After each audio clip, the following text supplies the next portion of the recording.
Ayan, mapagpalang gabi po sa ating lahat mga kapatid. Gusto ko pong batiin ang lahat para sa celebration natin ng kapistahan ng bagong buwan. And at the same time, happy Holy Sabbath po sa ating lahat mga kapatid. Tayo ay hindi naging issue sa atin na abutan tayo ng ganitong oras ng gabi. Dahil ang ginawa po natin ay isang uri ng pagsunod sa kapistahan, ganun din sa pagpapanal ng araw ng Sabat. Habang ang iba ay siguro na naginip na at humihilig na sa lakas ng kanilang hilig at sarap ng tulog, tayo naman ay nagpupuri sa ating dakilang hari, Aba Yahweh. Yan. Ang ating mga kapatid, ang lahat na kawan ay talagang masigasig na magbigay ng handog. No? Mga kapatid, in the past na celebration natin sa Feast of New Moon, ang ating handog normally, ang set natin isang baka, 7 tupa, isang ram, at isang kambing. Ngayon mga kapatid, dahil ang ating mga kapatid at lahat ng kasama sa kingdom ay naantig sa ating panawagan sa responsibilidad na pagsunod ng pagkaroon ng handog, nakabili po tayo ng 2 baka. 7 tupa, isang ram, isang kambing para sa ating set ng New Moon offering. As burnt offering natin kay Aba Yahweh. Okay. So, mga kapatid, sa pagpatuloy po ng ating aral tungkol sa the beast. Mayroon po kasing 4 na beast na pinag-uusapan natin in the past. At ang direksyon natin ngayon ay papunta na sa the 4th beast, yung pang-4 na halimaw. And just to recap a little bit, I'd like to read with you the book of Daniel in chapter 7, verse 7 to 8, which is the 4th beast with 10 horns. And then, ang 3 horns sa 10 horns na yun ay na-uproot, natanggal, at may sumisibol na isang little horn. Okay? Little yan ha. Hindi na tayo Bisaya masyado ngayon. Okay? I'd like to read in verse 7. It says, "After that, in my vision at night, I looked, and there before me was a 4th beast, terrifying and frightening and very powerful. It had a large iron teeth. It crushed and devoured its victims and trampled underfoot whatever was left. It was different from all other former 3 beasts, and it had 10 horns. While I was thinking about the horns," this is Daniel as he's pondering about what he sees, "there before me was another horn, a little horn, which came up among them. And the 3 of the first horns were uprooted before it.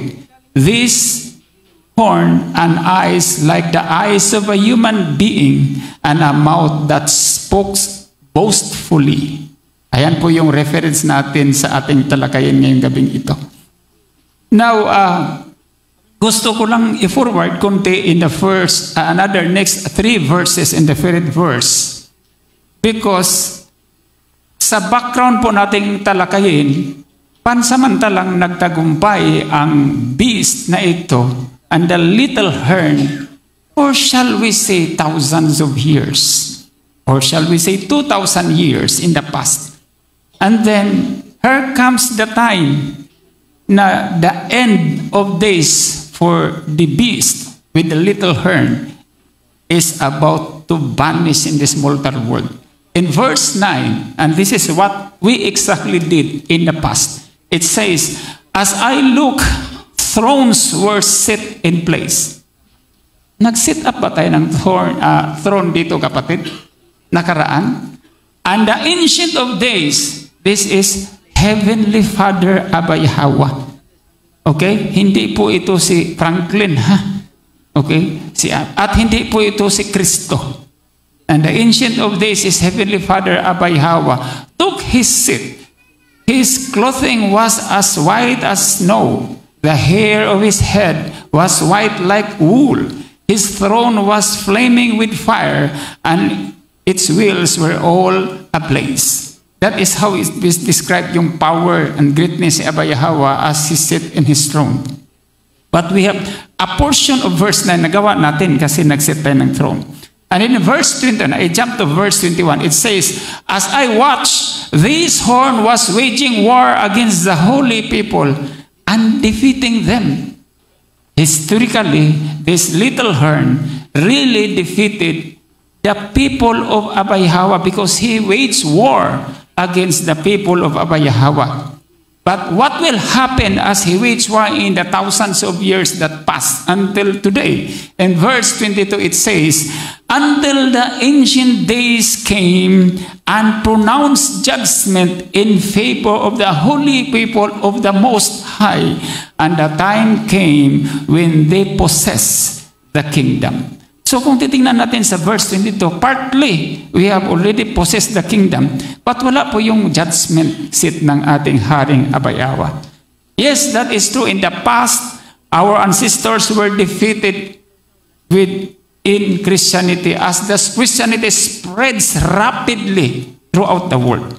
Okay? Nag-spread po ka ng malakas ang mabilis. And even it went to the islands of Upir, which is now known as Philippines. When the Spaniards came, and some of our ancestors refuses to accept the teachings of the Spaniards. And because of that, the concept or the instructions of Inquisition came in. In the passing of time, as they occupied this vast island of Upir, there are those who continuously refuses to obey and to follow and to agree with the doctrines brought by Christianity here. And these people who refuses to follow and obey, they are tagged as heretic. Siguro naririnig natin na sinasabi ng mga Kastila noon, "Irihi ka." Kapag sinabing irihi ka, akala ko naman yung sinabing irihi pasaway. Yun ang pagkaintindi ko nung bata ako. Nalalaman ko nga ng irihi pala or heretic ay hindi sumang-ayon sa doktrina at kautusan ng Romano Katoliko. They are called heretic or irihi. Okay. Ngayon, dahil ikaw ay heretic o herehe, papasok na po doon ang Inquisition in different degree. Una, yung rights mo over the law of the land will be deprived. Walang hustisya. Wala kang karapatan sa mga batas na mayroon ipinatupad. Kasi dito ka gigipitin at iipitin. Ano pa? Dadanas ka ng torture. Matinding torture. And then, dito na po pupunta sa punto ng you will suffer death because you are heretic and you refuse to obey the teachings of Christianity, particularly the Roman Catholic Church. So yan po yung waging war sa mahabang panahon for different countries that they colonize and Christianize. Wala po sa kasaysayan kung paano nagdusa ang iba't ibang lahi dahil sa hindi pagtangkilik ng katuroang Romano Katoliko at kung gaano ang nagiging kapalit sa pagiging heretic. Hindi ka sumasang-ayon. You are against them. So gusto ko lang napigay ko yung biblical background or background in the Torah. Just to create the atmosphere of my message tonight, mayroon akong mga panimula. Una, partly nasabi ko to, gusto ko po nating linawin na ang 7 ulo ng halimaw ay tumutukoy sa 7 relihiyon na namamayagpag ngayon sa buong mundo. At atin pong tandaan na ang mga ninuno nating Israelita o sa tamang tawag sa Hebrew as Yasharal. Alam mo yung salitang Israelita. Yung El niyan ay tukoy, El means Diyos. Kaya pag sinabing Ezekiel, Daniel, Joel, Elohim, Diyos yan. Kaya lahat yan, in the passing sa discussion natin, lahat pangalan titulo at ano pa, pinagpapalitan nila yan at dinala sa pangalan o sa titulo na El or Elohim. Kaya kahit yung lahi natin na Yasharal naging Israel means Diyos. Could you just imagine? Wala naman yung mga litra na yan sa alpabito ng ating mga ninunong Israelita sa Paleo-Hebrew. Pero bakit naging ganon? Ayan na po, yan ang katawagan at pagkakilanlan ngayon ng mga lahi pinili ni Abba Yahweh. So mga Yasharal po at walang relihiyon. Alam mo, inisip, hinanap ko, mayroon naman talagang word na relihiyon sa Biblia. Ngunit, meron sa lumang tipan o sa batas o sa Torah, sa Tawara, ang Torah kasi Tawara actually, na kanilang sinunod. Wala po tayong mababasa sa Torah sa salitang relihiyon na nagpapatungkol sa Israelita, kundi makikita natin ang salitang relihiyon bilang pamamaraan ng pagsamba o pag-worship ng mga pagano. Kaya sabi doon sa Isaiah, ayoko ng ganitong religious worship. Dahil ang religious worship na yan, yung ginagawa ng mga pagano, mga priest ni Baal. Naalala niyo sa panahon ni Elijah, yung ginagawa ng priest ni Baal, naglalaslas pa sila ng pulso para masunog lang yung kanilang handog. Kasi gusto nilang tapatan ang kapangyarihan ni Abba at yung pagiging propeta ni Prophet Elijah. So yan ang sabi, ang religion na term o relihiyon, manner of worship po ito na mapagano. It's not really the belief system of the Israelites. Kaya ayaw ng Abba ng religious worship. Ang gusto ni Abba, yung handog katulad sa ginagawa po natin ngayon. Ano pa? Ang ating mga inunong Israelita o Yasharal ay hindi sumasamba sa Diyos, kundi sa alahaya na ang pangalan ay Abba Yahweh. Lahat alam natin. Panimula lang ito. Ang lahat na reliyon ay nagsasamba sa Diyos o Diyos. Maging capital D man yan or small letter D. Diyos pa rin yun. Or God. Or Theos. Yan ang mga simbolo. Or Zeus. Or Zeus. Hindi po nagsasamba ang ating mga ninunong Israelita. Ang sinasamba ng ating ninunong Israel ay ang alahaya. Pero lahat niyan, kahit saan kang canon Bible, regardless kung anong version man, Common English Version, no, International Version, King James Version, okay? Lahat niyan, sinasamba, lumabas na sinasamba ng mga ninunong Yasharal, Israelita, ay Diyos. Pero wala pong salitang Diyos sa ating mga ninunong. Meron lang po alahaya. Pangatlo, ang canon Bible. Layan natin word na canon because it is a law of the Roman Catholic Church. Yung legalizing, yung pinoproklamar nila at pinakilala ang isang kasulatan. You know what? The word Bible is not a Hebrew word. It is a Latin word which means ta Biblia. Or in English, many books. So kung makita ka ng English, math, science, mga libro nagsama-sama dyan, you can call it Bible because that's the meaning of the word Bible, ta Biblia. Many books or simply library. So yung Tawara o yung Torah, tinawag nila na ngayon na Bible. At they call it by virtue of a law. At tinawag natin na canon Bible. Ito po'y hango sa Torah o sa Tawara at patungkol sa kultura ng mga Israelita na isinalin sa salitang Griego. Okay? Nang pagsalin sa salitang Griego, gusto kong magbigay ng example. Kwento ito mga kapatid. Kinig kayo mabuti. Simple lang kwento. Si Pedro nag-ihaw ng baka. Nangyari ito sa Cebu. Ulitin ko.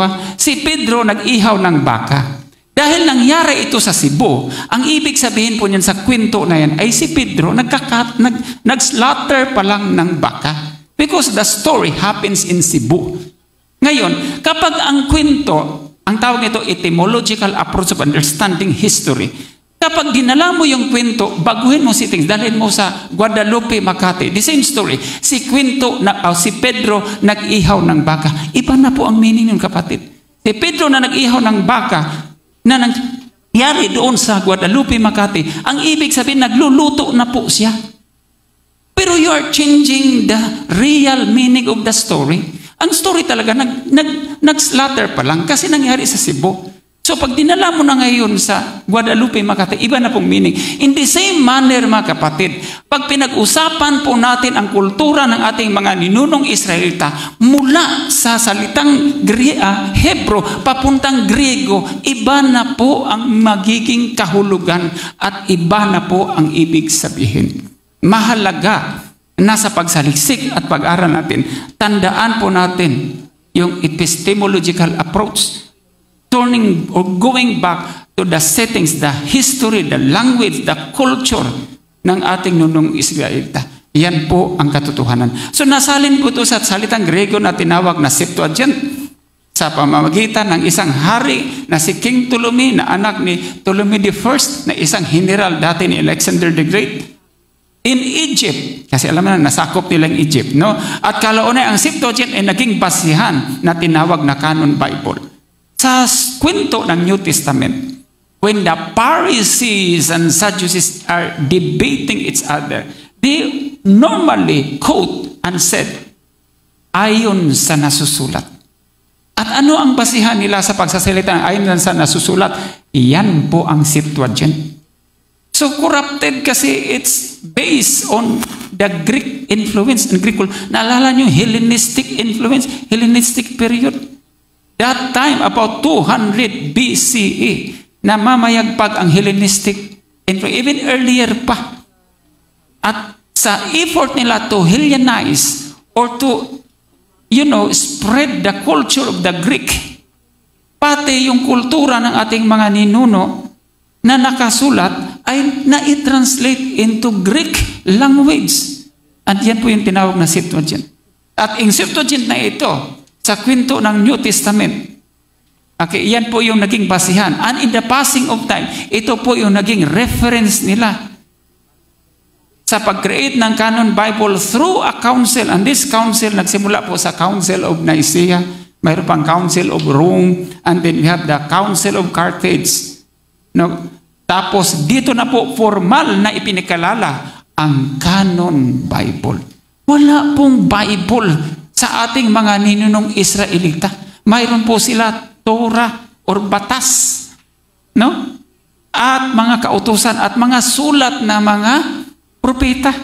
Pero when it was being compiled, it is now known as the Canon Bible, and the rest of the Christian religion are, patronizing the Canon Bible without even going back, tracing back the roots and the history kung paano ito naging Canon Bible. So ang lahat na reliyon ay sumasang-ayon sa Canon Bible. Question, what makes them different from the Roman Catholic Church? Who, quote-in-quote, nag-recognize, nag-launch at ipinakilala ang Biblia? My brother, marinig ako ng kapatid ko, talagang sinabi niya, wala kayong karapatan mag-interpret na nakasulat ng Biblia kasi kaming mga Katoliko ang nagsulat niyan. Sagot ko rin niya, wala din kayong karapatan na mula sa kultura ng mga Israelita isusulat nyo sa salitang Grego hanggang sa council na ilabas nyo na yan po ang paniniwala ng mga Romano. Saan kayo lumuha ng karapatan? Sino nag-translate niyan? Can you tell me, the Greeks and the Romans, particularly the Romans, na sino ba yung kaninong buhay ba ang nandoon sa Biblia na sinasabi mo? Buhay ng mga Israelita. So tell me, saan kumuha ng authority ang mga Romano na ito na pakialaman ang kultura at buhay ng mga Israelita? Hindi nakasagot yung kapatid ko. That's the end of the story. Kasi kung tanungin mo ako karapatan, pag interpret ng Bible, wala din kay karapatan na pakialaman yung kultura ng mga Israelita by that Romans. Himik siya. Tapos sabi niya, ako ay totoong Katoliko. Sabi ko, hindi ka totoong Katoliko kasi masun ka. Kita mo nang kinukundim ng relihiyon nyo, tapos masun ka. Galit ito, may magalit sa akin. Pang-apat, maraming lahi sa mundo. Nariyan ang mga Griego, Romano, Ehipseo, kanaya, Amerikano at iba pa. Ngunit ang piniling lahi lamang ni Abay Haway ang lahing Israelita, Yasharal, na kung saan nakipagtipan si Abay Hawa ang ating alahaya kay Ninunong Abraham na pinagmula ng lahing Israelita dahil sa matagumpay napagwasak ng 4 na halimaw sa lahi ng Israel. Nakasaad sa Book of Daniel chapter 7, nawala na po ang kaalaman ng buong mundo ang pagkakakilanlan ng lahi. Ngunit sa makapangyarihang plano ni Abba Yahweh sa pamagitan ng tanda ng tipan ni Abba Yahweh kay Abraham na ang lahat ng lahing lalaki ni Abraham ay dapat magpatuli. Patunay sa kultura natin mga lalaking Pilipino na ang pagpapatuli ay malinaw na tanda bilang tunay na Israelita. Kaya pala, in the wisdom of Abba Yahweh, sabi niya kay Abraham, Abraham, lahat na lahi mo na lalaki magpatuli. Sunod si Abraham, tanda ng tipan. Could you just imagine kung walang tipan na ganun? Paano natin malalaman yung lahing Israelita sa panahon ngayon? Diba? That is a living evidence that we are true bloodline of Yasharal. O diba? So hindi po yung nagsusulputang supot na reliyon in the Western Hemisphere. Lahat niyan, mga lahing supot. So hindi sila mga Israelita. Number 5, si Satanas ay naglalahi na sirain at wasakin ang sangkatauhan at ginamit niya ang panlilinlang at kasinungalingan upang magtagumpay. Parehong ginamit ang pinagsamang katotohanan at kasinungalingan upang ito ay maging epektibo. Ginamit niya ang relihiyon na nagbuo ng Canon Bible sa panlilinglang ng katotohanan at halos 2,000 taon tayong naniniwala. Tama at tama. Naniniwala naman talaga tayo dun. Lalo na sa akin dati, sasabihin ko pa, I know that JC lives. He is my Savior and Redeemer. Ay naku, maniwala kayo sa akin kapag nagsalita ko. Grabe yun, no? Pero nakakasukang isipin na nasabi ko yan noon. Isang lapastangan sa ating Abba Yahweh, no? Kinuha ang kanyang pagkakakilanlan. That's what all of us believe it before. Naniwala tayo. Kasi nalilang tayo sa isang kasinungalingan. Parihong katotohanan at pinagsama. At ang kasinungalingan ito ay ngunit ang dakilang plano ni Abba Yahweh sa huling araw na sa malayong silangan, ang sanga sa lahi ni Levi ay muling sisibol, magtuturo at ipanumbalik ang tunay na pagkakakilanlan ni Abba Yahweh. Itatayo ang halaran. Tama, ginawa natin. Ang bahay ni Abba Yahweh, ang hayakal, ayon sa nakasulat sa Book of Ezekiel. At magsamba, maghandog, tulad ng ginagawa natin ngayong gabing ito mga kapatid sa kapistahan ng bagong buwan at sa banal na araw ng Pangilin. Tunay nga ba na ito ang ginagawa ng mga ninuno nating Israelita noon? Yes, tunay na ginagawa natin ngayon. Pero sabi natin, papaano mo ba ang sistematikong pamamaraan at nawala ito sa kaalaman natin? Huli na po ito. We all understand that the first 3 beasts mentioned in the book of Daniel refers to the Assyrian Empire that collapsed the 10 tribes of Israel, Babylonian Empire na tumalo sa 2 tribes, and then after that, napalaya, natalo na naman sila by the Persian Empire, and after that, dumating ang 4th beast, which is the Roman Empire that overpowered Jerusalem. At tonight, mga kapatid, we will understand how they do the very successful and systematic transition from the Roman Empire to the Roman Catholic Church. Mayroon ba bang Roman Empire ngayon? Wala na. Pero mayroon bang Roman Catholic Church? Mayroon. At paano nangyari ang transition?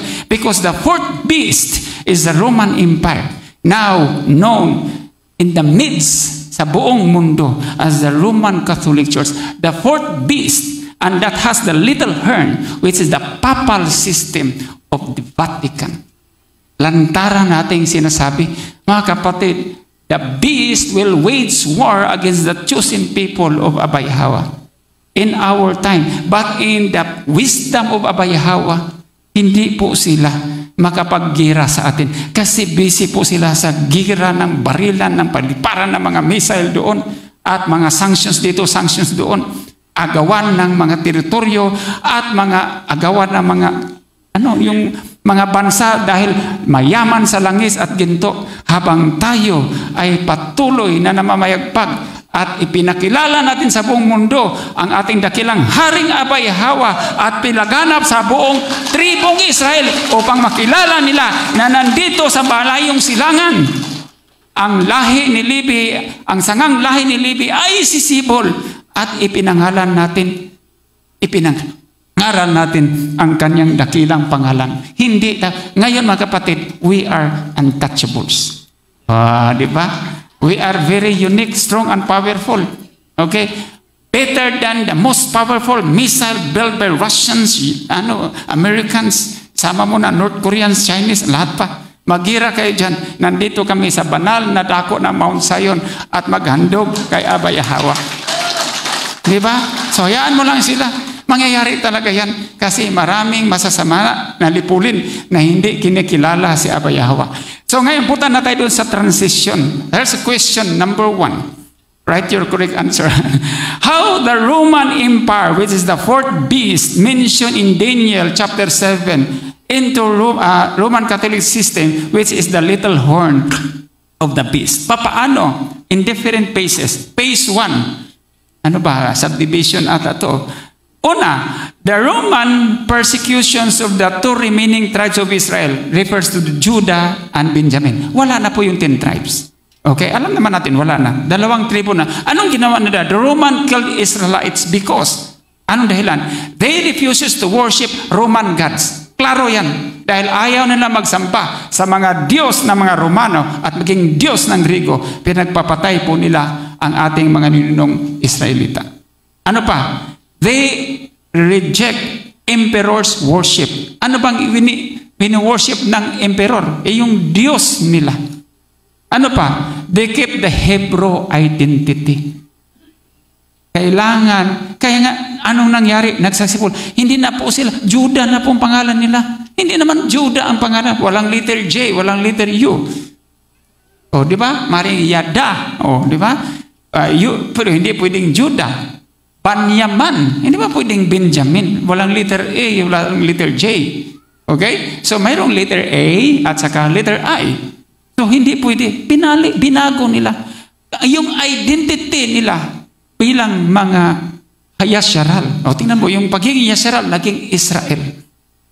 Sila talaga yung nandyan sa, yung current state of Israel. Talagang mga Israelites yan. Kasi hindi sila totoong Yasharal. Mga lahing supot din.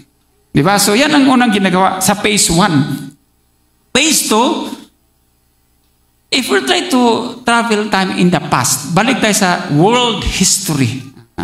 Fourth year ako noon, yung teacher namin dalaga, matandang dalaga. World history, no? There is that emperor, his name is Emperor Constantine. Medyo may challenge po siya that time kasi pabagsak ang Roman Empire during the time of Emperor Constantine. So, anong ginagawa ni Emperor Constantine? This is the most important event of Emperor Constantine's life. Tinatawag ito the turning point. Okay? Around 312 to 337 CE. Okay? Or AD. It is the hands where the pagan Roman Empire and the Roman Church merged into one system. Ginawa ni Emperor Constantine in order to preserve his empire from collapsing because of the attacks of the barbarians and other, yung gladiators and all those things, gulo at iba pa. Okay? Naisip niya na tangkilikin ang belief system ng mga Romano. So Constantine uses Roman Church to save the dying empire. He realized that if he will unite the empire under one religion, he can control the entire empire, which is the Roman Empire. Kasi magkaiba po yan sila. Mag-ibang grupo na tao yung Roman Empire at saka the Roman Church. So he unite at he adapted. Ang tawag po ni Constantine na isa siyang katechumen. Isang pagano. Pero kaiba yung paniwala doon sa Roman Church. So, nagpa-baptize siya sa Roman Church at siya din ay naging kasama. Pero wise din siya kasi yung kanyang pamamaraan ay mini-merge din, nagbo-bolts in din sila doon sa Roman Church. So sa pace sa pagpatuloy, sa Roman Empire, collapsing because of political chaos, pagkatalo nila sa gera, at yung pagan religion losing influence. And population are declining. So in 312 CE, he declared Christianity legal. At sa kasaysayan na yan, nung nilegalize ni Emperor Constantine ang Christianity, ang tawag doon sa batas na yun ay Edict of Milan. Doon kasi sa Milan, itinatag yung edict. But he did not convert to Israelites' belief system. Hindi po sila nagtangkilik sa belief system ng mga Israelita. But instead, he merged Roman politics with the institution of the Roman Church. Kaya po, may influence ngayon sa simbahan ang gobyerno ng Roma. Okay? So nakita natin, Roman Empire, tapos pupunta sa Roman Church, so nag-join sila, nagkaroon siya ng malakas na influence ang Roman Empire into the Roman Church. And of course, matindi ang transition na process nito. Ano pang nangyari? Si Constantine, yung mga pondo, mga organizer, and shapes the religion, built the first Roman churches, at yung isang pinaka-powerful yan is the Bishop of Rome. At mayroon itong sahod galing sa Roman government. And then, tumatawag siya ng mga samahan o councils. Ito po yung iba't ibang councils na nasabi natin. Kumbaga, powerful councils. Nakita nyo sa scouting, mga council. Actually, yung council, ina-adapt sa atin yun hanggang sa gobyerno natin. Di ba, mayroon tayong mga councilors sa sangguniang bayan. Diba? Tapos barangay sa panlalago. Doon yan nagagaling idea sa early Roman government. Copycat yan sa panahon natin ngayon. Okay? And then, ang ginawa pa niya, nag-standardize yan ng doctrine. Doktrina, hindi batas ng ating mga ninunong Israelita. Mga ninunong Israelita. Hindi po batas sa Torah. Doktrina ang ini-standardize doon during that time. Ano pa? Blended pagan festives into Christianity. This created a Romanized version of Christianity, not of Israel's culture and belief. So, klaruhin lang po natin. Nung nag-bolts in ang Roman Church at ang Roman Empire, from a pagan belief at saka Roman God, nag-join sila and they have doctrines and all those things. Nagtawag din sila ng mga priest at mga posisyon sa kanilang samahan. Hindi po ito nakabase sa kultura at paniniwala ng mga Israelita. Sa pag-create ng council during the time of Constantine, nabuo po yung Council of Nicaea, 325 CE. Okay? So, ang theology, ang principles, filosofiya ng Romano ay naging opisyal na pamantayan ng kanilang paniniwala. Tapos, ang ginawa po nila in that Council of Nicaea, lahat ng roots about Hebrew ay tinanggal. Everything about Hebrew, tinanggal po nila yun. Kaya wala kang, ang bahay ni Abba, ang hayakal, tinawag na templum or temple. Ang mga nanunungkulan, imbis kan, tinawag na priest. Di ba? Nag-iba na. Lahat, anything about the worship na Hebrew ang pinagmulan, ay kanilang talagang tinanggal. Take note, kapag tinanggal mo ang roots ng Hebrew, na yan po ay nakabase sa kultura at paniniwala ng mga Israelita. At yan po ngayon ay nakalagay sa Canon Bible. What do you expect doon sa paniniwala na nakasulat ngayon sa Biblia? Yan ay corrupted na, ay hindi na po buo. Kasi sabi natin kanina, pinagsamang katotohanan at kasinungalingan. Both lies and truth ay ipinagsama doon. Epektibo po ito.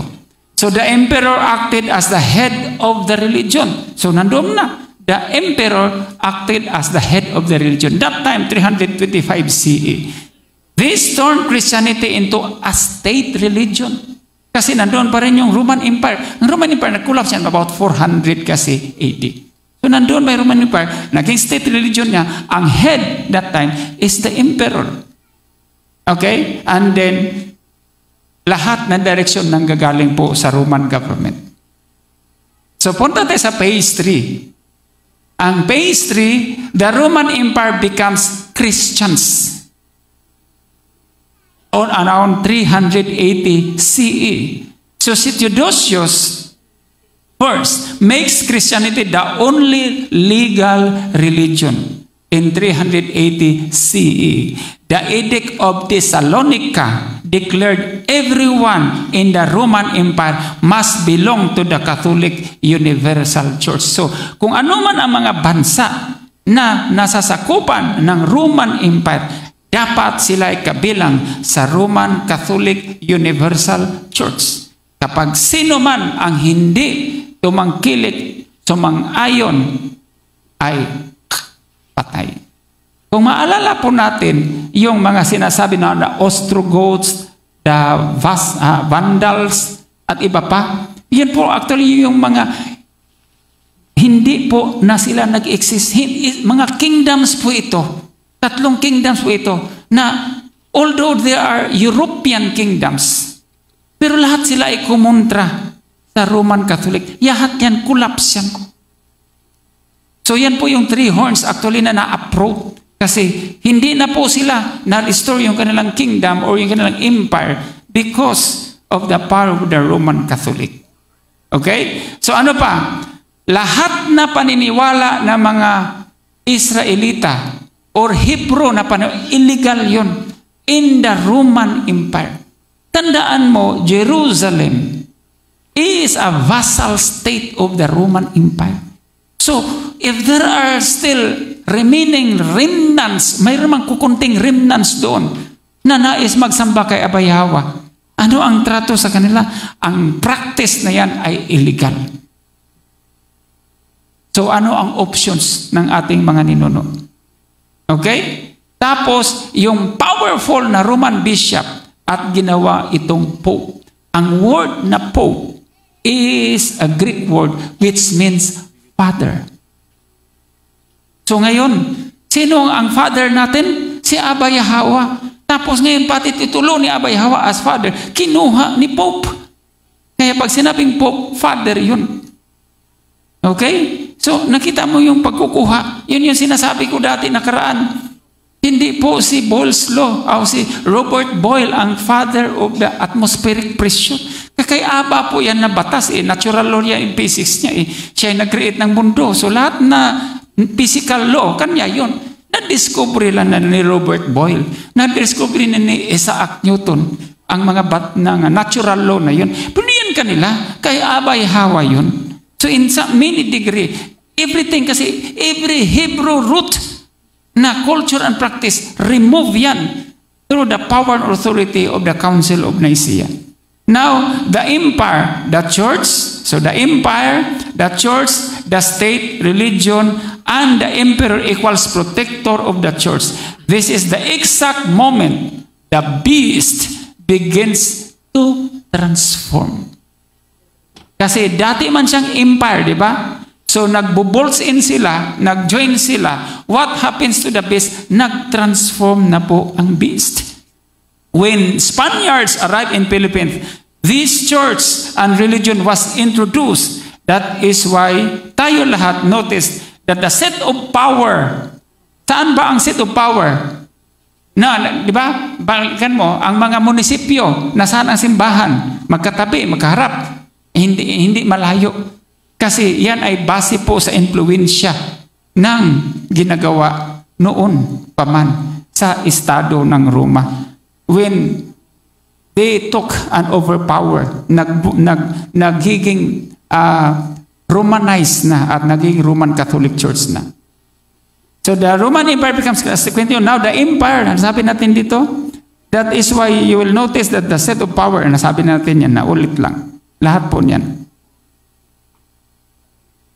Ano pa? Phase 4. Nung nag-collapse na po ang Roman Empire, about 410, matinding gira na mga kalabang imperyo between 410 CE to 476 CE. the church remains. Bakit po ba nag-remain ang simbahan? Tandaan niyo po, the Roman Church, mayroon pong ari-arian. Mayroon po silang malawak na lupain. Mayroon po silang mga tao. Mayroon po silang mga pinuno. So as the Roman Empire collapsed, the Roman Church remains. Okay? So Western Roman Empire collapsed on that period, but one institution survived, which is the Roman Church. Ang nangyari sa pagwasak ng Roman Empire, kung balikan natin sa history, ay ang barbarian tribes nag-invade sa kanila. Ang Roman government, of course, nag-collapse. Nawalan po sila ng emperor, and then nag-took over ang power. Ngayon na po yung nag-took over ang power, ang Roman Church, which is na-Christianize pa siya noong about 380 CE.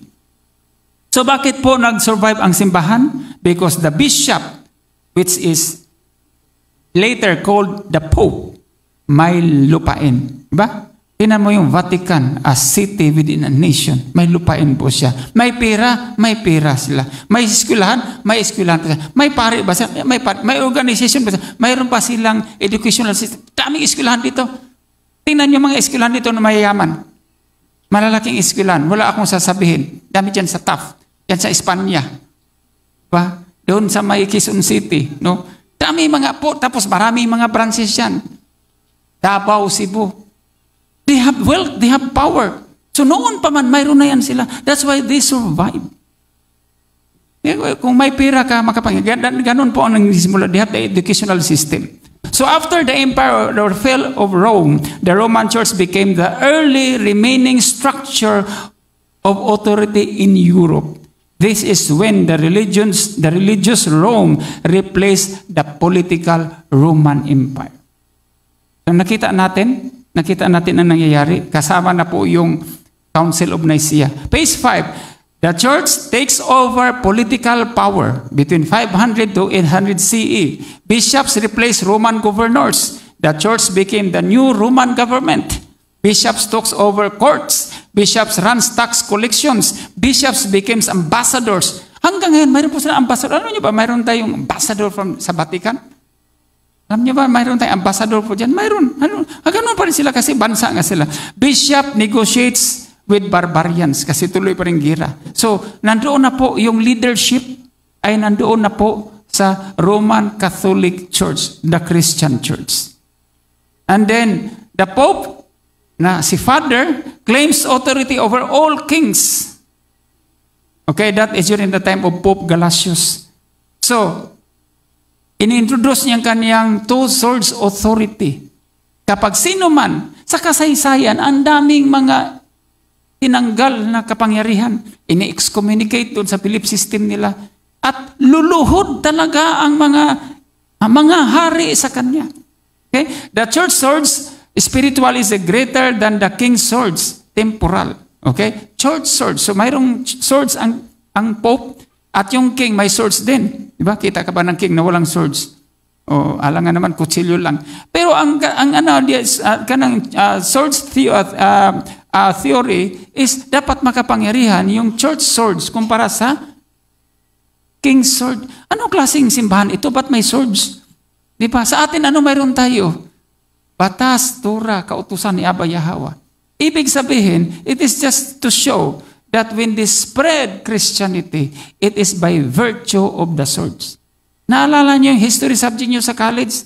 The conquest between the church and the state. The conquest of church and state, or yung swords. No? Kasama yung church at saka yung swords. No?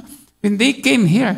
So ganun ang So tayo, wala man tayong authority by virtue of the swords. Ang authority natin galing kay Abba Yahweh. Walang usang espadahan dito. Itakan dito. Okay? Batas at kautusan ni Abba Yahweh ang umiiral sa atin. So, this made the Pope superior over rulers under those empires, the previous empires, the Roman Empire, who believed doon sa kanilang paniniwala. Okay? And then, the Holy Roman Empire, when the Pope crowned Charlemagne as emperor in 1800 CE, the Rome officially became church-state hybrid with the Pope as spiritual ruler and a king as a political arm. This is the final form of the fourth beast. Kasi ang pinag-usapan natin, di ba, ang sabi sa Book of Daniel, ang fourth beast ay manunungkulan at maghahagip, mahamak sa mga piniling lahi ni Aba ng mahabang panahon. Pat naiksian pa kayo dito hanggang ngayon naman. So when it started during those times, no? Mula nang nagkaroon sila ng klarong transition doon sa pagiging Roman Empire to Roman Church, hanggang ngayon, we're talking about thousands of years, mga kapatid, hanggang ngayon. And then, when they Christianize, it is by virtue of Inquisition, kasi tawag sa'yo heretic. Okay? So, ang key mechanism of transition, ay pinagawa ko to kay Sister Jim, maliit pala masyado. Okay. The Roman Empire did not disappear. Klaro po yan. The fourth beast did not disappear. Ano nangyari? Na-transform po siya. Na-transform into what? Sa nagiging simbahan, nagiging church po ito. Okay? Ano pa? Roman law become canon law. Wala na pong usapang batas ni Aba Yahweh, wala na pong usapang covenant. Basta ang mayroon nun, Roman law, mayroon silang canon law. Walang Torah law, walang law of the covenant. Ano pa? Roman priesthood titles, mayroong bishops, pontiff, cardinals. Instead, wala pong kahan. Lahat na roots sa Hebrew ay tinatanggal. Ano pa? The Roman imperial hierarchy, church hierarchy. In Israel's culture, we have the kahanim, we have the elders. Sa kanila doon, so iba.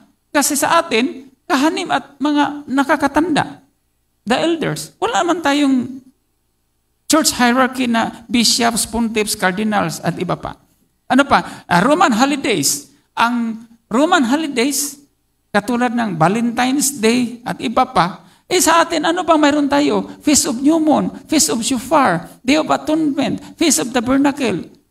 Diba? Ang ating Abib at lahat pa, kapistahan natin, wala tayong Valentine's Day. Yan po yung kanila. Tapos, na-integrate. So, nawala po yung mga kapistahan kasi pinalit na po yung mga kung ano-anong mga manner of celebrations po nila na masyadong pagano. Kwento ng Valentine's Day, si Father Valentin, during those times, nagkakasal siya ng same gender marriage. Lalaki, kinasal sa kapwa lalaki, babae, kinasal sa kapwa babae. That is Father Valentin. And then in Rome, February 14, every February 14, magkita-kita yung maraming kalalakihan at kababaihan doon. Ang mga kalalakihan, magdadala ng tsokolate at bulaklak. Chocolate, aphrodisia po ito. Ang katotohanan, kapag si Sister Ruby, bibigyan ko na ng bulaklak yan, kikiligin yan. Diba?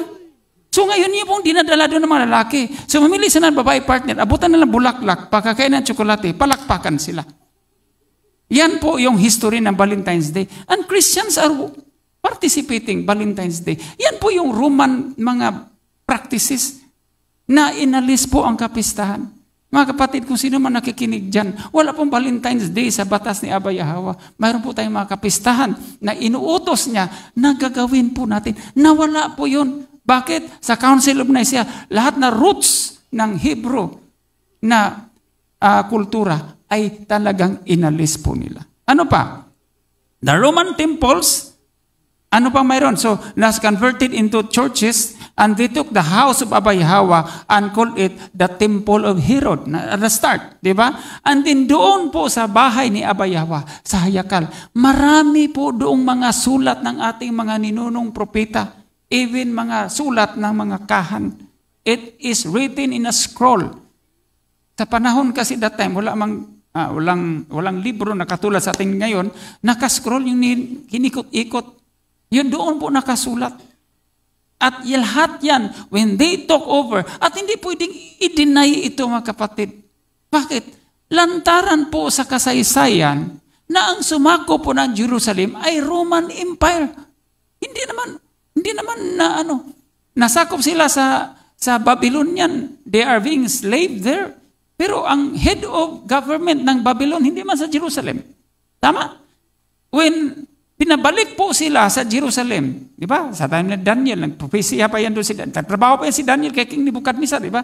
So, nang ang mga lahi nila, natalo ang Babylonia ng Assyria, Persian Empire, hindi pa pinauwi yun. At the head of the government of the Persian, hindi po sa Jerusalem. But remember, tandaan po natin that when Rome took over, naglagay muna sila ng hari muna la. At yung hari na yon ay si Herod the Great, yung una, na isang Edomites. Ang Edomites, isang lahi na ayaw ni Aba na makipag-treaty tayo doon. Ayaw natin na lapaitin doon ang ating mga ninuno. Ginawang hari, so nagkaroon ng transition until such na ang Roman Empire na mismo, tinok over na yung Jerusalem at ginawa na lang siyang probinsya. So nang ginawang probinsya, nagkaroon ng gobernador. Diba? Si Antipas. Sino pang gobernador yung naghatol daw kay Kristo? O Pontius Pilato, di ba? Kasi hindi na po pwede magkaroon ng king doon. Kasi vassal state, probinsya na lang siya ng Romans. So, klaro po yan na Romans ang nag-take over sa Jerusalem. At nasaan po yung bahay ni Aba Yahweh? Nasa Jerusalem. Nasaan po yung mga mahalagang sulat ng ating mga ninuno? Nasa bahay ni Aba Yahweh. Sino ang nag-take over sa bahay ni Aba Yahweh? At pinangalanan pang Temple of Herod. From bahay to temple. So they are the ones who grab everything inside the temple. That's why mayroon pang rebellion na ginagawa ang ating mga ninuno. Kasi mayroon namang mga righteous na remnants pa until nag-rebelde. Kasi Roman Empire, government under Roman Empire, yung mga ninunong Israelita, the tribes of Judah and Benjamin na nandoon, nakipaglaban pa yung mga righteous doon hanggang matinding gira nila nangyari nung siege of Jerusalem 70 AD. And it turned into ashes ang templo. Nasunog ang templo. So nakuha po nila yung lahat ng mga pagmamayari ng ating mga ninuno. They occupied everything. Ano pa? So the Roman Catholic Church became Roman Empire reborn, but with religious authority instead of military might. Okay? So this fulfills Daniel's vision, a beast with iron teeth, which is the Rome, that transformed and continues for a long period from 68 BCE until sa pag-collapse ng Rome ng 400 CE. Okay? Kasi di ba pinasok nila yan, nag-influence ang Rome. Hindi pa naman nasakop talaga na Lafoli noong 63 BCE. Pero nandoon na yung awayan ng mga ninuno natin. Sila si Aristobulus at saka si Hyrcanus de Sican, yung magkapatid na parehong nagiging hari. Ang isa kampi sa Pariseo, ang isa kampi sa Sadduceo. Doon na yung simula ang influence ng Roma. That's why nanaig po sila.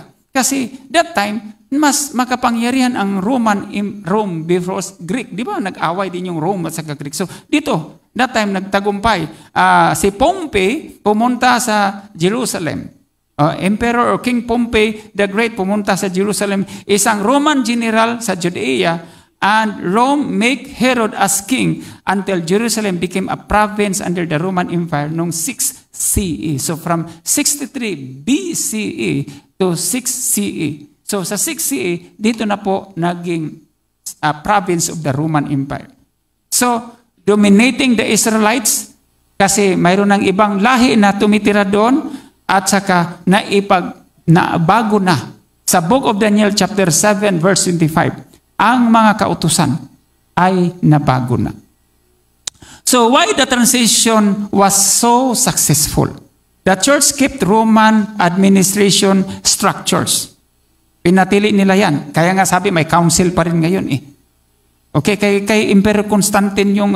So tinanggap ang manner ng pag-merge nila. Yung administrative structure ng Roman Empire ay in-adapt ng Roman Church. The Church controlled literacy and education. Only priests could read. So, sila lang di may kapangyarihan magbasa. So, sila lang may power. The Church became the unified authority in a chaotic world. Sa magulong daigdig, sa magulong mundo, nagawa. Actually, ang church, ang Roman Catholic, very influential even to the Philippine government today. So the church merged religious with political power. Kings rule divine authority of the Pope. They act as rebellion in the church hierarchy. So nandoon po yung kapangyarihan. So the church controlled scripture and doctrine. Only the church could interpret the Bible. Only the Roman church can translate it. And only the Roman church can decide which books were allowed or ano bang isasama. So that is the reason why yung mga hindi na isama sa canon Bible ay tinatawag na apocryphal books. Ang apocrypha is a Greek word which means hidden. So yung mga itinatagong libro. Kaya po para sa mga Christians dyan, all other Christians aside from the Roman Catholic, wala po talaga kayong pagkakaiba sa Roman Catholic. Una, tinangkilik nyo ang canon Bible.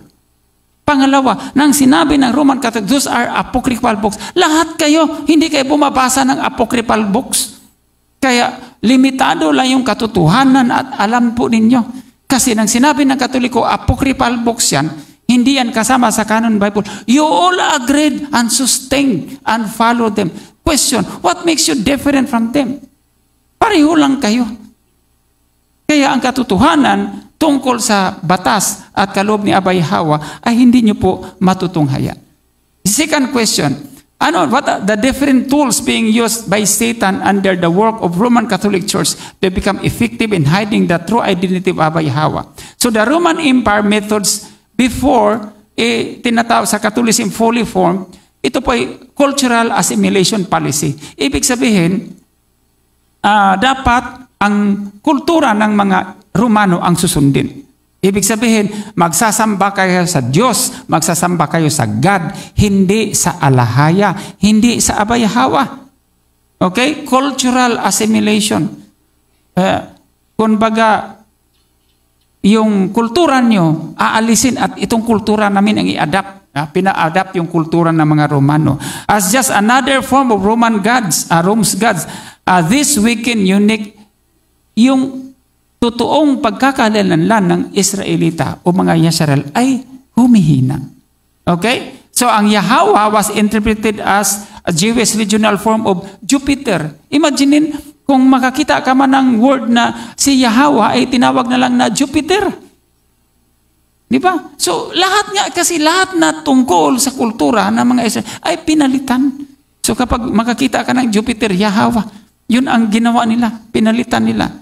Ano pa? The House of Jehovah in Jerusalem noong 70 archives, yung mga kahanim records, mga genealogies, yung mga ninuno, at mga scrolls doon sa House of Jehovah complex ay talagang lantarang kinubkob ito ng mga Romano. Without genealogies or family history, tingnan mo kapatid, kapag wala kasing pagkakakilanlan sa ating mga ninuno, paano pa natin matrace kung saan tayo galing? Could you just imagine, napakagaling natin, nalaman natin mga lahing Levita pala tayo. But it's hard. Kasi yung pagkakakilanlan, yung genealogy was being destroyed by the Romans.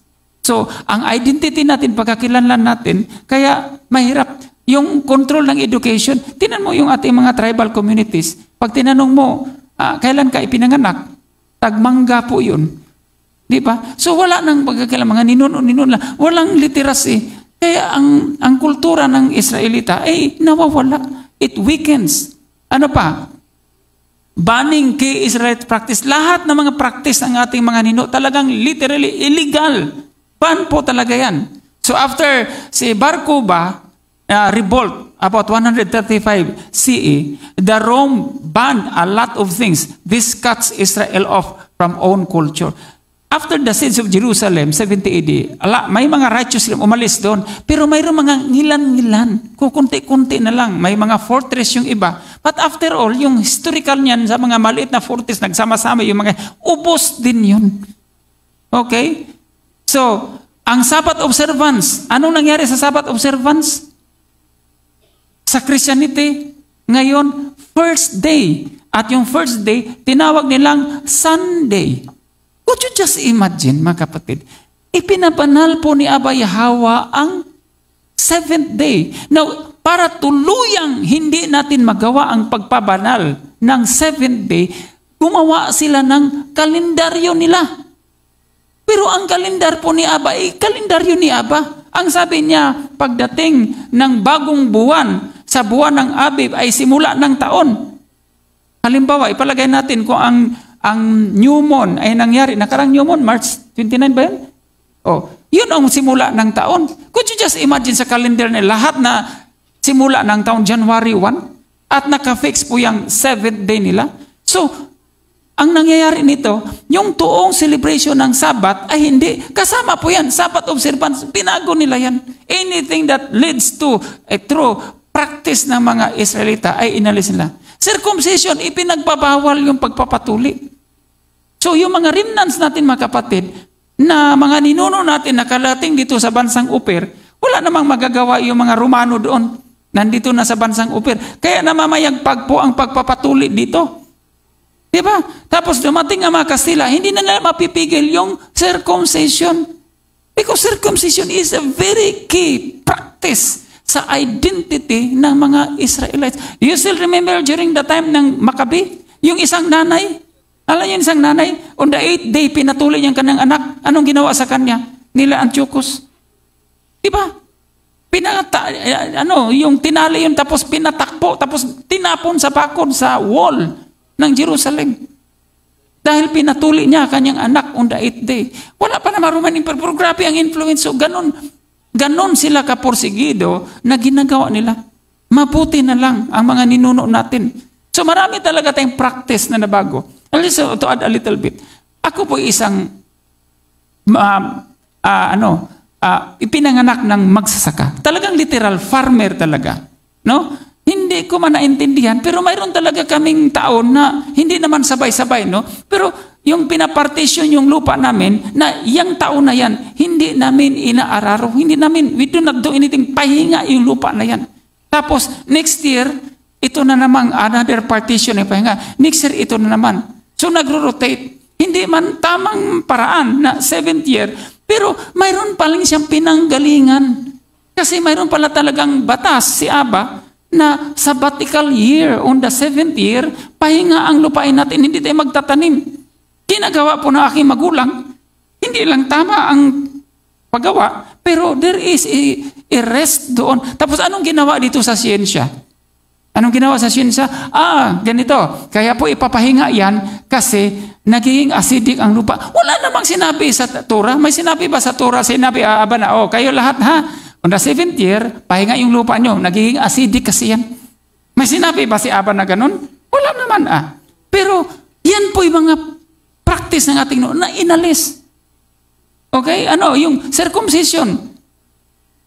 Talagang kultura natin. Pero anong ginawa sa science? Dinadya, kasi for health reason, kaya magpa-circumcise. Wala namang sinabi si Aba na kailangan mapagpatuli para malakas kayo, strong kayo, di kayo magkasakit. Wala namang sinabi si Aba ngayon na ganun. Ang sinabi niya, tipan, tanda ng tipan. Kailangan magpatuli. So, nakita niyo kung paano binago ang kultura ng mga Israelita.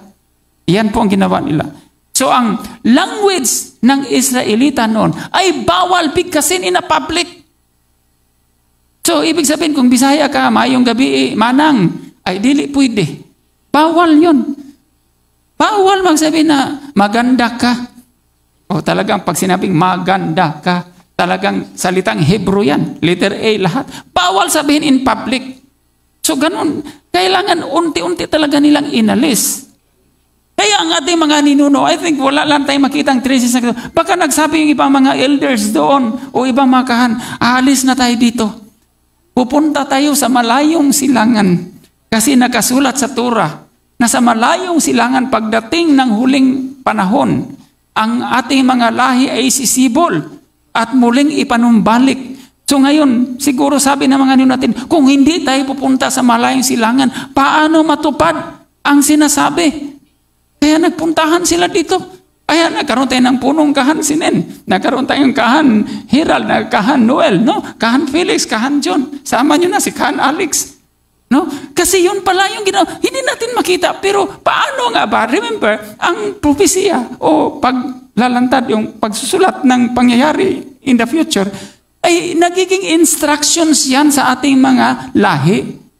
So because maybe naisip na, paano nga ba makasurvive? At paano mangyari yung sa malayong silangan? Alis na tayo dito sa Jerusalem. Sobrang sama ng ibang mga ang mananakop sa atin at karamihan sa atin mga kalahi natin ay hindi na sinusunod ang kulturang mga Israel. Kaya malamang pumunta sila dito dahil matupad ang plano ng ating Abay Yahweh. Yung gathering noon na mga ninuno natin para magbasa ng Torah, bawal. As in, sobrang daming bawal. So lantaran ito, patayan ang katapat nito kapag sila po ay hindi sumusunod.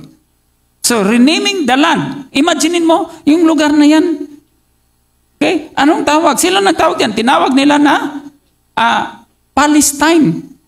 Pero sila man nagtawag yan Palestine na Jerusalem into Capitolina or Aelia Capitolina. And Israel, tinawag niya Judea hanggang sa tinawag na Palestina or Palestine. So, where is now the land? So, malamang hindi rin yun Israel ang tawag. O, palagay natin, Yasharal. So, wala na. Wala na talaga.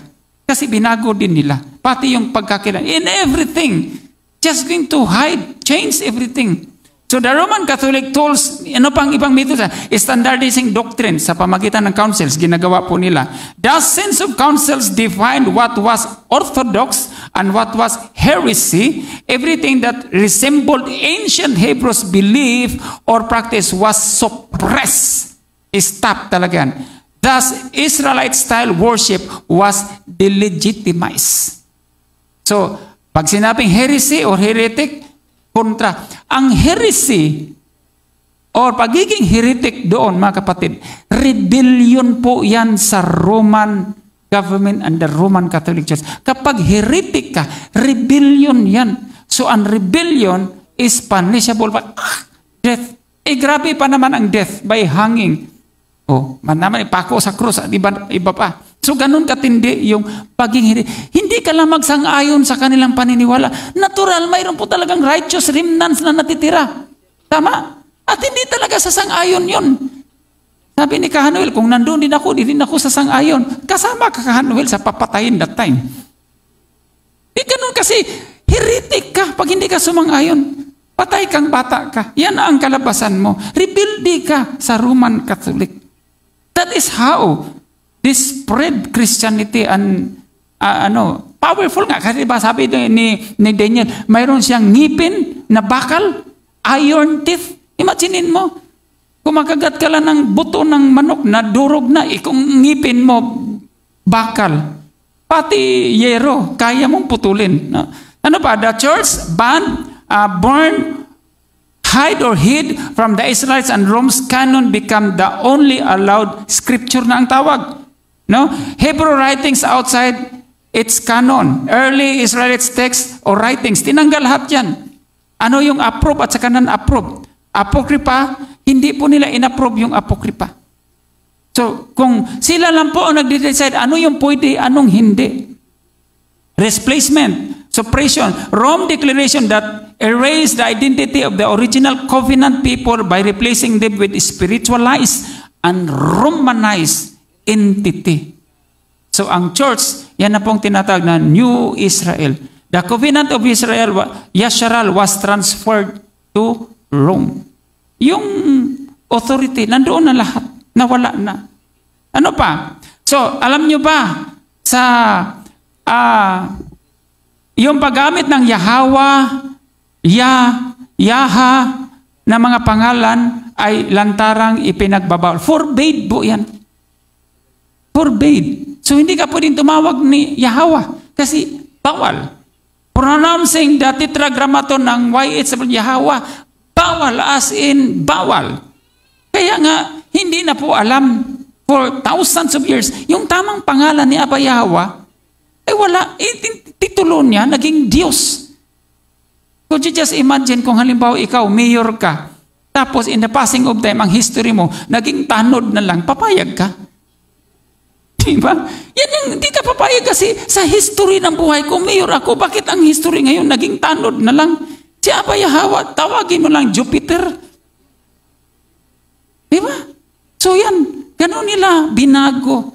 So ang titulo ni Abayahawa bilang alahaya, bilang hari, hindi pwede baguhin natin. Wala tayong karapatan baguhin yun. Sila, binago nila. At ini-embrace ito ng mga Christians. Sinunod nyo po yun. Naniwala po kayo. Wala pong Diyos sa kultura at paniniwala ng mga Israelita. Yasharal. Alahaya po. Kahit baliktarin man natin. Wala po talaga silang relihiyon. So, the Rome requires the use instead of Israel's Yasharal language and culture that's shifted the entire identity and worship. Kaya nandiyon na yung Dominos, Theos, Deus, Kyrios, at of course, dumating na yung Jesus. Diba? So, yan po yan. Wala naman talagang, kahit sa Jesus pala, kaya sabi ko sa kausap ko, you know what? The name Jesus is a canonized name by the Roman Catholic. Pero you are not a Roman Catholic. So, tapos ang pangalan ng simbahan mo, the Church of JC of ganyan-ganyan, LDS. Diba? Hindi nyo man yan pangalan, ang nag-canonize ng pangalan na yan is Roman Catholic. Then, yun ngayon ang pangalan ng simbahan ninyo. So, wala kayong pagkakaiba dun. Copycat lang kayo. Nagbabranch din. Kanya pa rin yun. Tagumpay pa rin sila. Ano pa? Yung tinatag na liturgical replacement. Hebrew worship was replaced. The feast of Yasharal were replaced. Nandun na Latin liturgy. Alam mo yung mga Latin, alam mo, bata pa ko, pag nagsasalitang Latin, magyaw-yaw-yaw ba, magsasalita, mapalayas na yung mga diablot masasama. Yun pala, kaya palumay sila lang po yun. Diba? In the name of Jesus, lumayas ka, Satanas. O diba, alis din yun. Kasi kapag hindi alis, sino pang maniniwala sa kapangyarihan ng Jesus? Sila lang din yung mga kaluluwa at masasamang espiritu na nag-uusap. Nalilang tayo. Dapat kung magpapalayas man tayo, sa pangalan ni Abayahawa, lumayas ka, Satanas. Ganun ang sabi. Dati, in the name of Jesus kayo Mayroon pang, grabe talaga. By power and authority vested in me as a priest of Jesus. Grabe. I pronounce you. Ganun ako. Grabe. Ganun dati. Di ba lahat? Lisensyado ako So the Roman Church kalendar. Yan na po yung kalendar. Kasama po ang kalendar mga kapatid sa binago nila. Kaya nagkawindang-windang po tayo sa totoong Sabat. As in, ang kalendar na ibinigay ni Aba, yun lang po yung basihan. Wala nang iba. So kung sinabi niya, ito ang New Year, sino ka na baguhin mo yun? So kung binago nila, so nagkaroon tayo ng Gregorian calendar. Lahat na buong mundo, nag-adapt sa Gregorian calendar. And first day, fix yun, Sunday. At fix din yun ang 7th day, Saturday. Kaya nga ang religion dumami. Kasi ang sabi ng isday, hindi. 7th day ang sinabi sa batas. Hindi man nila alam, binago din yung calendar. So, windang din. Wala din sa tamang pag-sabat. Ganon kasi kasama pa ang calendar. The introduction of the Roman Church calendar. Ano pa? Roman priestly garments, titles and hierarchy. Di ba? Mayroon sila mga nakalagay dito. Ginaya din yung partly sa atin. Mayroong mga robe din, ganyan-ganyan din. Di ba? So kanila, in-standardize nila yan lahat. At ang title, the hierarchy of leadership.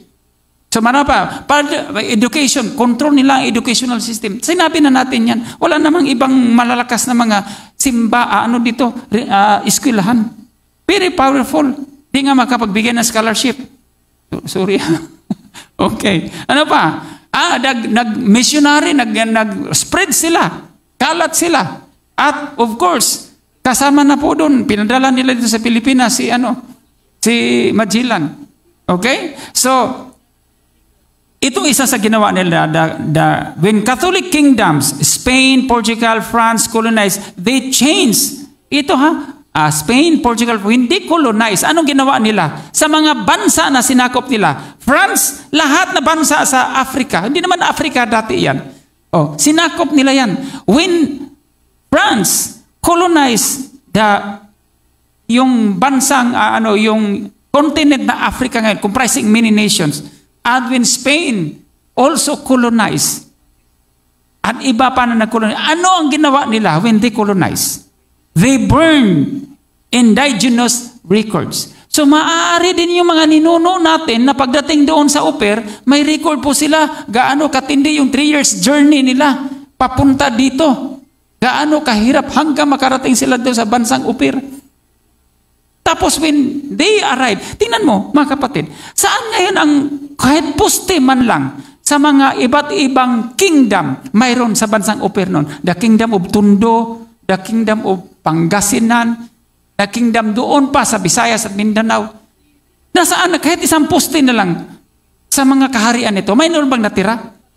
Ni isang poste, wala ka natira. They destroyed everything that traces back the identity of our ancient Filipinos as Israelites.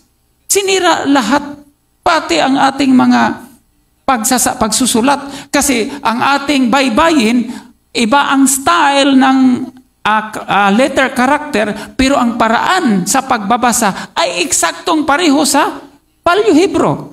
Abakadaga halamana para sa tawaya. Yan din yun. Iba lang style lang letter A, letter B, letter K, letter D sa Palyo kumpara sa style na pagkasulat ng baybayin. Pero the manner pronunciation as in perfectly the same. Diba? Inalis nila yun. Yung pagsusulat natin ng baybayin. Wala na. So, lahat records that will trace our burn, they burn it. Ano pa? Forced conversion. Hindi naman nila nilagay because who influences our educational system? Sino nag-influence? Ngayon, ang nag-influence sa educational system ng Pilipinas, Americans. Yan naman totoo. Pero before tayo nasakop ng Americans, we are being colonized and under the power of the Spaniards. Then, bininta tayo sa Amerikano. Nung bininta tayo sa Amerikano, anong mayroon? Treaty of Paris. Question, mayroon ba isang Pilipino doon sa Treaty of Paris na nag-represent kung paano ginawa ang bintahan from Americans to Spaniards, from Spaniards to Americans, at what are the conditions under the treaty? Alam nyo ba ang laman ng condition sa treaty? Wala. So, kasi, kabilin-bilinan dong, ha? Dong kano, ha? Ikaw kano, ha? Kapag kayo nang mamumuno sa bansang Upir na yan, si Pilipinas na yan, dapat hindi nila makikilala kung ano yung identity nila. Pero lumutang, may punong kahan, maraming kahan, o lumutang, hindi nila mapigil yun. Tuli kasi tayo eh. Manindigan talaga tayo, hindi talaga mapigil. So, ang forced conversion sa history, hindi nakalagay yun kung paano nila pinagpapatay ang mga ninuno natin para maniwala lang doon sa paniniwala nila. That's the reason why when Magellan came, hindi naman successfully na colonize ang bansa. There are other expeditions. Diba? Sa Arbitra expedition, hanggang makarating kay Legazpi expedition. But when Legazpi attacked Manila, ano nangyari? Ang daming mga cannons dito. Saan gawa yung cannons? Sa Pampanga. Diba? Pampanga man yung malantaka cannons ginamit that time. Tapos ngayon sasabihin sa kasaysayan na when they arrive here, nakabahag ang mga ninuno natin. May kanon na nga, bahag pa ang sinasabi mo. Tapos doon sa libro ni Pigapita, talaga nakalagay doon, nag-worship kay Aba ang mga ninuno natin. Hindi sa Diyos. Pero hindi na corrupt na husto yun. So marami. So impose Catholic identity. Ano pang ginawa? Replace native names. Imaginin mo yung apelyido mo na nasula, matapang, dakila, matapat, magtanggol, hindi Maria, bayani. Palitan ka ng Villalon.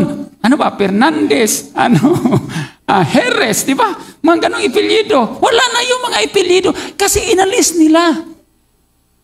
Di ba? Yan mga ipelyido natin. Mga dati, dakila, matapang, makinuo. Oh, napalitan ng mga iba na mga ipelyido. Lahat yan, kasama yan sa plano nila when they colonize.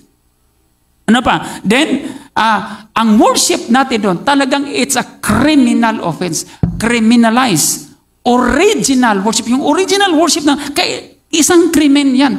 Kaya nga, doon sa hindi sumunod, heretic, erehe ka. Hindi ko alam yung erehe. Ngayon ko lang naintindihan na, yun pala ibig sabihin ng erehe. Kala ko lang pasaway na bata lang. Yung pala'y salungat sa katuruan ng Romano Katoliko. Ang ibig sabihin ng krimen, rebelde ka sa Romano Katoliko. Dapat kang patayin. Nasaan ang hustisya doon, mga kapatid, para sa ating mga ninuno? Ano pa? In even the simple, mga paintings nating, kita mo sa mga simbahan ng Katoliko, kita mo yung mga stained glasses nila. Lahat yun, may meaning lahat yan. Mga poste nila. Yung pala mga poste, mga mga sapphire, mga ano dyan, yun pala, nakalagay pala yan na bawas sa akin ang mga Asherah poles pala yan. Pero hanggang ngayon, nandyan, nanatili.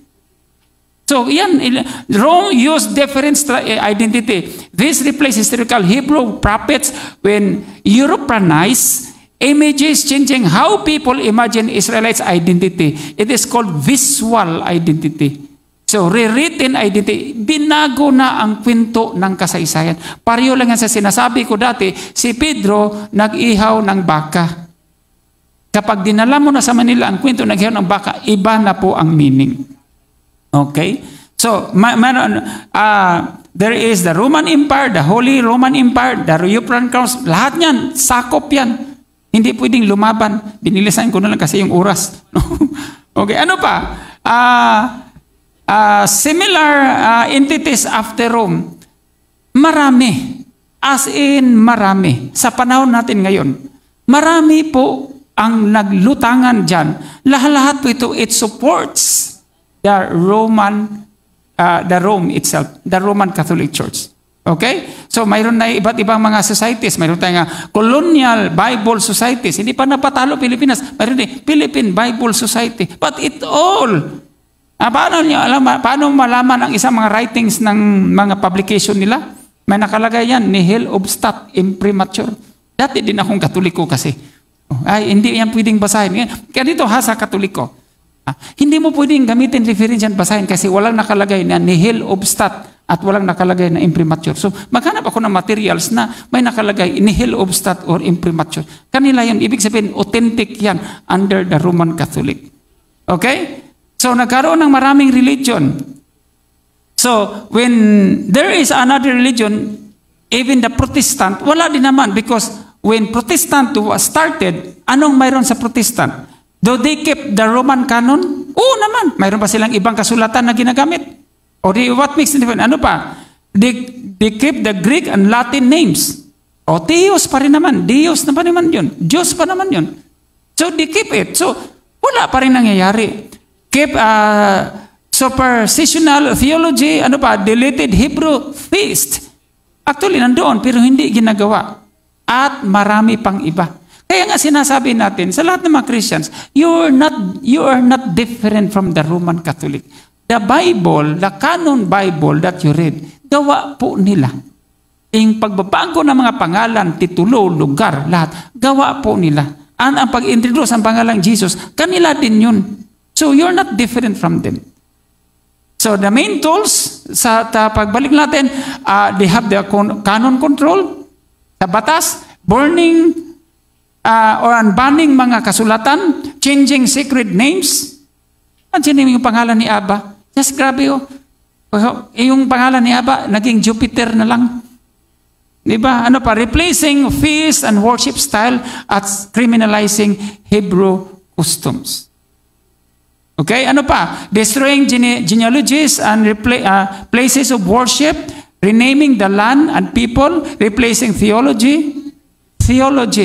Okay? And visual rewriting in iba. Mayroon ng mga murals diyan, mayroon mga estatwa at ribulto na iba na po ang ibig sabihin. Education and translation control, colonial religious conquest that happens here in Philippines. At marami pang iba. So itong mga methods na ito, nag-survive po ito for a period of 2,000 years. Tandaan niyo po, narinig niyo yung kasinungalingan na sinabi na maraming basis na naging katotohanan. Nagiging katotohanan na po na si Abba Yahweh ay dapat Diyos ang tawag. Yan ang na si Abba Yahweh ay si Kristo. Naging truth na yan, na hindi naman po talaga. Kasi maraming basis na sinasabi na yan po yan. Wala pong sacrifice, wala na pong offerings kasi naghandog na si Kristo sa sarili niya. So, pabalik-balik na sinabi, yan na po yung nagiging truth. So, in other words, successful po ang Roman Catholic sa loob ng mahigit 2,000 taon. Ancient Israelites worship, identity, culture, language. Could you just imagine about 250 CE? Wala na pong makapagsalita ng Paleo Hebrew. Anong ginawa nila? Inintroduce ang modern Hebrew. In the modern Hebrew na introduce, yung tinatawag na A-E-I-O-U was introduced instead of letter I and letter A only. Okay, yung nikod na yung vowel sounds. So, nagkaroon ng modern Hebrew. So, when modern Hebrew was introduced, parang ang dating that is the original language of the Israelites. Pero wala din. Kaya hindi mo rin mabigkas at matawag yung pangalan ni Abba. Kaya nagkaroon ng Yahweh imbes of Yahweh. So marami kasi, tapos mga secret names at saka yung pag-unawa natin sa tipan. So iksian ko na lang. So how does the Roman Catholic Successful Colonized Bible, paano? Ito, kasi mayroon akong malagang sabihin dito. Bago pa ang Roma, of course, sinabi natin, yan ay sulat ng ating mga ninuno. At it's Torah, it's Tawara. Okay?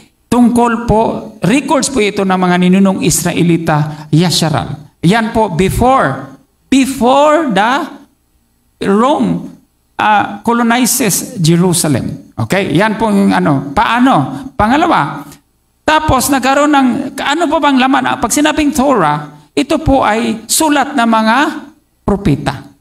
Klaro ha? Pag sinabing Torah, sulat ng propeta. Nandoon po yung batas, nandoon yung covenant. So the early Israelites keeps the following, wrote in Paleo Hebrew, letter square Hebrew, keep scrolls in places or sa mga lugar ng mga banal, and preserve the covenant history, ang mga kasaysayan ng mga ninuno natin. And then, nung Council of Nicaea, nasabi natin yan, sa Council of Nicaea, not about the Bible, but they keep creating Roman doctrine. Kasi ganito po yan, sa pag-canonize po ng Bible, hindi po nangyari ito sa Council of Nicaea. Ulitin ko lang.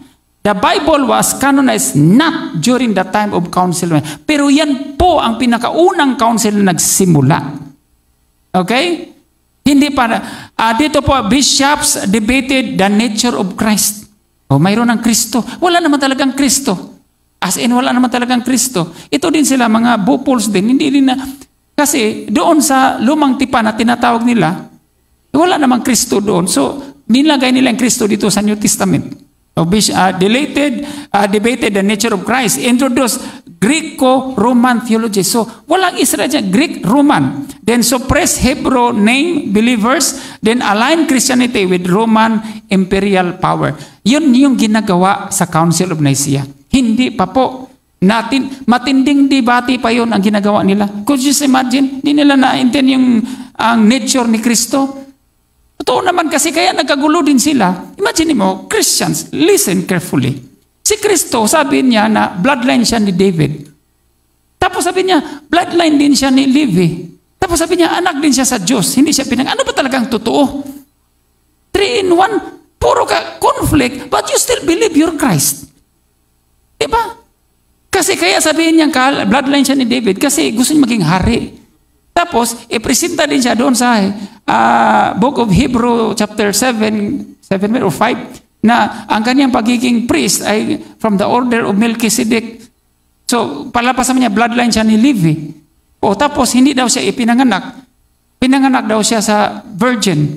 And then, sabihin naman niya na, siya si Ama. So lahat na kanya. So paano nangyari nung ikaw yun? David ka, lahi ni David, o lahi ni Judah, lahi din ni Levi, hindi kayo pinanganak, tapos pinanganak din pala. Tapos you still believe. Di ba? Alam mo, kung mayroong judge dito na magsasabi, si Kristo, sabihin ng judge, piki. Totoo, piki, scammer. Hindi ka malaman. Sasabihin na judge na, bilang isang witness, yung testimony mo is inconsistent, conflicting. Hindi ka reliable. Kasi nagko-conflict yung sinasabi mo. Pero, ang dami ding judge dyan, naniniwala kay Kristo. Di ba? Makita na saan ang justisya judge. Okay, so yan po ang mga ginagawa sa Council of Nicaea. And then, ito po, malupit ito si Jerome. Hindi Jerome, hindi si Jerome na taga... Hindi si Jerome na taga saan ba to? Yan dito sa Misamis, no? Si Father Jerome, he was being commissioned by Pope Dionysius ata, yun, si Pope Dionysius yata. Pero ito yung ginawa niya, when they started the Latin Vulgate, tingnan mo Latin, hindi rin Hebrew, Latin Vulgate Bible, 382 to 405 AD. Ano pang ginawa? This is the most important event. Pope Damascus, hindi pa Dionysius Damascus, the first order Jerome. Anong inutos ni Pope Damascus kay Jerome? Sabi niya, Jerome, okay, gumamit ka ng Greek manuscript. Ano yung Greek manuscript? Yun yung Septuagint. Tapos, kunin mo lahat ng mga Hebrew scrolls, mga writings. Diba? Sabi ng mga writings ng kahan at sa propeta. At i-translate mo lahat yan into Latin. Okay? And then, mag-produce ka ng official Roman Bible. So, cut it short, si Jerome ngayon ang nag-decide kung ano man ang kanyang isasama na libro at tatanggalin. Yung arrangement na pagkasunod-sunod ng libro, si Jerome din ang nagde-decide. Tapos, kung ano yung pagsasamahin niya, si Jerome din ang nagde-decide. Tapos, the remnant, some books using Latin names. So, kaya nga, mayroon po talagang Daniel, Joel, Ezekiel, yung mga pangalan, Judah, Benjamin. Diba? So, nag-iba na po kasi ang mga names ay, sino nag-decide? Si Jerome. Na utos ni Damascus, Pope Damascus I. Imaginin mo, yung pagkasunod-sunod, siya nag-decide, ito, iuna ko to, ihuli ko to. Tapos paghalo-haluin yan. Paghiwa-hiwalayin, tapos kung anong hindi isasama, anong pagsama-samahin, anong tatanggalin, anong papalitan. That is the history of the Latin Vulgate Bible by Jerome. Ano pa? Si Jerome, he removed Paleo-Hebrew name of the Most High Yahweh and replaced it. Oh yan, makinig kayo mga Christians. Ang totoong pangalan ni Abba Yahweh ay tinanggal ni Jerome. Anong ipinalit? Lord. Tapos, ginawang, ano pa? Nilagyan ng Dios or God.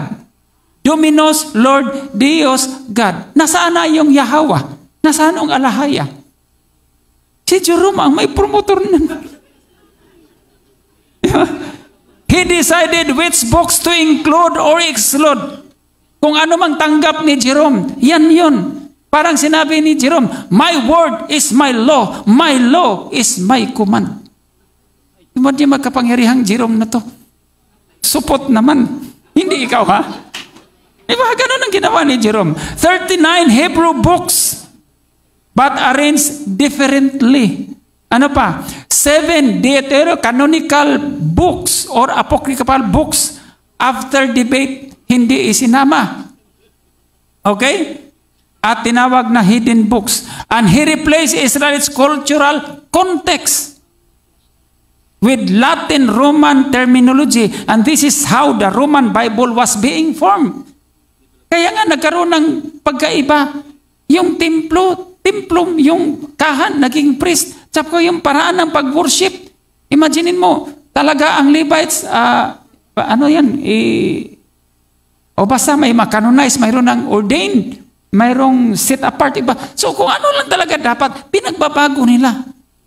Kaya nag-set tayo, italaga ka bilang Levites, kaysa sabihin na ordain or ano pa yung isa. Di ba? So yan po lahat. Ang tama na pamantayan ng practice ay nawala po yan dahil kay Jerome sa utos ni Pope Damascus I. Okay? Ayan na po yung katotohanan. Kaya yung iba dyan, tayo po kaya sinabi natin, ano ang basihan sa pagiging Israelita? Kultura natin, tuli tayo. Israelita. No ngayon, yan yung ginagamit nating paniniwala o ginamit yung paniniwala. That is a Romanized Canon Bible. Take note the term, Romanized. Hindi naman Yasharal, Romanized nga Greek, Romans. So the Roman Church Councils that finalizes the canon, the Roman Catholic canon was not settled instantly. Sana ito mga about 200 years pa ito. So it took 3 major councils. After the Council of Nicaea, nagkaroon Council of Rome, 382 AD. Si Pope Damascus din yun. First official list of Bible books under Rome. Include 46 Old Testament books and 27 New Testament books. Tapos, Council of Hippo, 393 AD, confirmed the same list. Inapprove nila. And then ito na po, the Council of Carthage, 397 AD. This is the moment Rome officially canonized the Bible, declared the canon. Tapos na ang debate. Tapos na ang usapan. Finalized na po nila. The only books on the list could be read in churches. Yan lang po ang pwedeng basahin ng mga simbahan. And ban all other Hebrew writings. Kaya wala kang mababasa na tungkol sa mga sulat ni Simeon, ni Issachar, ni Reuben, ni Joseph, ni Gad, ni sino pa? Judah, Levi, lahat na 12 lahi, maging sulat ni Dina, no? Ang sulat ng ibang mga propeta. Wala na. Book of Joel, mayroon din. Wala. So wala lahat. Hindi na po naisama. Dahil nag-finalize po ang Council of Carthage kung ano lang po ang laman ng kanilang tinawag na Romanized o Rome Official Canonized Bible. And that Bible, nag-i-exist po ngayon from 397 AD hanggang 2025 AD with different versions. Diba? Kita nyo different versions and in different language, worshiping Lord and worshiping Jesus, not the name of Abba Yahweh on it. Pero alam mo, kukunti lang namang maniniwala sa atin, ilan lang naman tayo. Diba? Kahit malaman man nila, imagine mo, okay lang sa akin yan. Kung yan matutong pangalan, wala okay lang sa akin. Could just imagine. Ikaw daw pangalan mo, ang pangalan mo Peter, tapos pagdating na ang magiging tarantado, di ba? Nagbago from Peter to Tarantado, hindi mo talaga gustuhin yun. Kung ano pangalan ko, could just imagine, sabi ko sa kanya, you're a Filipino, your name is Peter, then when you go to USA, ang tawag, ikaw si Alfonso. Okay? Tapos pagdating sa Russia, ikaw si Brando. Hindi pwede. Peter is Peter. Si Abba Yahweh is Abba Yahweh. Wala, hindi mo pwedeng idaan sa pamamagitan ng transliteration. Yung isang kausap ko na Mormons, Kuya Alex, that's part of transliteration. No, hindi pwede na ang pangalan. Ibig sabihin si Jose Rizal, pagdating ng panahon, ano na siya? Benjamin na siya? Hindi po pwede. In the history, in the passing of time, his name will remain to be Jose Rizal. Ganon din ang pangalan ni Abba Yahweh. Nakalimutan mo ang sinabi na, thou shall not put my name in vain. Oh, huwag mong ilapastangan yung pangalan. Tapos ngayon, baguhin. Tapos ang nagbago, Romano, naniwala ka rin. Pero kahit anong paliwanag, hindi nila tanggapin yun. Kasi I know, Jesus lives daw. Diba? Sabi ko, hindi nga mailigtas sarili niya, ipinako sa krus Tapos lives. Diba? Naniwala ka naman doon. Diba kung magaling siya, di nakatakasan na siya doon. Tapos, alam mo yung, kasi it has been told many times and it becomes truth. Imagine mo, kung sinabi mo, 10 milyon sabihin nyo na si Alex Villalon pugi. Pagdating ng panahon, lalabas ala si Alex Villalon pugi talaga yan. 10 milyon mong sinabi. Pero hindi yan nagbago sa katotohanan. Ganito itsura. Ganon po yung nangyayari sa Biblia. Okay? Akala ko matapos, hindi pa natapos. Okay? Huwag kayong mag-alala magkapatid, may snacks po tayo pagkatapos nito. Okay? Ano pang itinago ng Romans? Eject natin, they kept the Torah, rejected the Torah, they emphasize Israelites' identity, dapat mawala, mention Yahweh, real name, rejected yan. Ulitin ko. Ang tinanggal o tinago, dapat i-reject ang pananatili sa Torah. Dapat ma-reject ang pag-emphasize ng identity ng Israel. Dapat ma-reject ang pag-mention ni Abba Yahweh. Klaro yan. Ano pa? Dapat ma-reject yung iba pang mga bagay dyan at mga propesiya. Dami. Di ba? Okay? Maraming salamat po mga kapatid sa inyong pagdating at pag-participate. Okay? Mahaba po ang proseso. Alam mo kapit, sa sobrang haba, hindi sapat lahat na ibigkas ko dito. Kaya ito po i-end ko na. Gusto ko lang klaruhin na ang pamamaraan na parihong pinaplano, pinag-isipan, pinagkasunan at hindi po nangyayari in one settings. You know what? To own the Roman Church from the Roman Empire is not that good. There is a leadership in the Roman Church, which is the bishop, and the leadership of the Roman Empire, which is the emperor. Pareho makapangyarihan. But to merge into one is a very strategic approach. Kailangan ang pag-uusap at kailangan na matinding negotiation. And indeed, it was a successful process. And then when Roman Empire collapsed and the identity of the Roman Catholic Church exists, they were able to successfully hide the identity of Abba Yahweh, reject and totally prohibit all manner of worships, all names, all culture, the belief system of our ancient Hasheral was totally removed sa kaalaman ng ating mga ninuno hanggang sa panahon natin ngayon. Pero sa dakilang plano ni Abba Yahweh, tama po at tunay. Wala pong duda mga kapatid. Tayo po talaga ang tinawag ni Abba Yahweh. Wala naman pong ibang gumawa ng halarang ito. Mayroon ba? Kapatid, maniwala kayo, wala kayong ibang makita. Nakasaad po ito sa sinasabi sa Book of Ezekiel. Sa kapanahonan itayo ang halarang ito. Sa kapanahonan din na ito, itinayo ang nakasulat sa Book of Ezekiel na yung bahay ni Abba Yahweh ay itayo. Sa kapanahonan din ngayon, magpagdamihan ang daming kanta na nagpupuri kay Abba Yahweh. At wala namang ibang sinabing lugar, wala namang sinabing Middle East. Di ba? Sa malayong silangan, which is the island of Opir, Philippines. At wala pong duda sa pagkakailan at tayo po yun. Kaya mga kapatid, mapalad po tayo. Dahil nandito tayo, kinikilala at tinatanggap po natin ang ating dakilang hari, Abba Yahweh. Maraming salamat po sa ating lahat. Be blessed po. Shalom. Hallelujah, Abba Yahweh. Yada. Thank you so much. Happy Sabbath and happy Feast of New Moon.